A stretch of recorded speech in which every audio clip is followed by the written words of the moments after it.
soucis, ben ouais, j'en ai eu un petit peu beaucoup.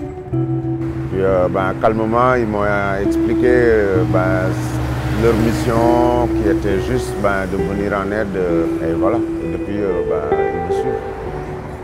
Et l'équipe dédiée, c'est une équipe issue de la psychiatrie publique. J'ai vu dans le dossier que l'appartement était très encombré. Du coup, il faut qu'on puisse voir si on peut y avoir accès. J'ai également noté dans ce dossier que le locataire ne sortait plus, qu'il ne relevait plus son courrier. L'équipe est constituée de peu de professionnels puisqu'il y a un soignant, donc un infirmier ou une infirmière, un travailleur social, une assistante sociale. Le deuxième volet, c'est tout ce qui est formation, partage d'expérience avec les professionnels des bailleurs sociaux. À l'époque, quand on voyait des personnes en difficulté, qui étaient agressives, tout ça, on ne savait pas. On pensait qu'ils se sont levés avec le mauvais pied le matin, tout ça. On s'est rendu compte qu'il manquait un maillon essentiel qui était d'aller vers nos locataires. Ce projet d'équipe dédiée à la psychiatrie est très important pour Paris parce que c'est vraiment une première du genre qui doit permettre le fait de sortir de l'isolement les personnes en souffrance psychique dans les logements sociaux. Grâce à ces outils et cette sensibilisation qu'on a reçue par l'équipe dédiée, on arrive à repérer les personnes qui sont vulnérables, qui sont malades. Les objectifs peuvent se résumer en trois. Un, c'est à partir de signalements qui rencontrent le plus souvent d'une souffrance psychosociale, c'est d'amener ces locataires à un accès aux soins, d'apporter un appui, un accompagnement à la fois médical, psychologique et social.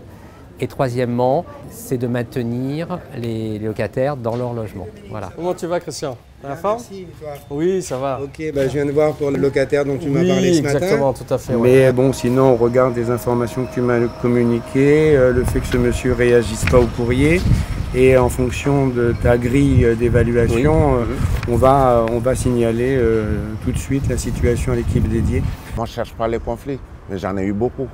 Plus on va être en amont de situations de crise, on va être plus efficace dans l'intervention, qu'elle soit à la fois sociale, psychosociale, psychologique ou psychiatrique ou médicale, afin de prévenir les situations qui se dégradent.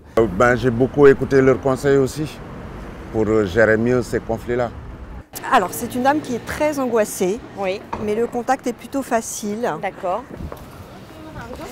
Bonjour Sarah. Ça va, Ça va? Oui, ça va. Bon, elle nous attend. Oui, on est déjà allés ensemble, donc déjà ça va permettre de faire du lien. Elle sera, voilà, ça Me présenter simplement. Voilà, mais le contact est facile, hein, Florence. D'accord. Comment ça va en ce moment? Ça va, Logement. ça va, ça va. Maintenant, j'essaie de boire moins. Ça fait une dizaine de jours que je ne bois plus. Et ça, c'est aussi notre rôle de vous accompagner. Donc, faut pas rester isolé parce que c'est très difficile de s'en sortir seul. Et aujourd'hui, on en est à plus de 200 situations suivies, accompagnées ou en cours d'accompagnement. Nous avons donc décidé de renouveler ce partenariat et de l'étendre même. En tout cas, l'AORIF fera tout pour promouvoir ce dispositif.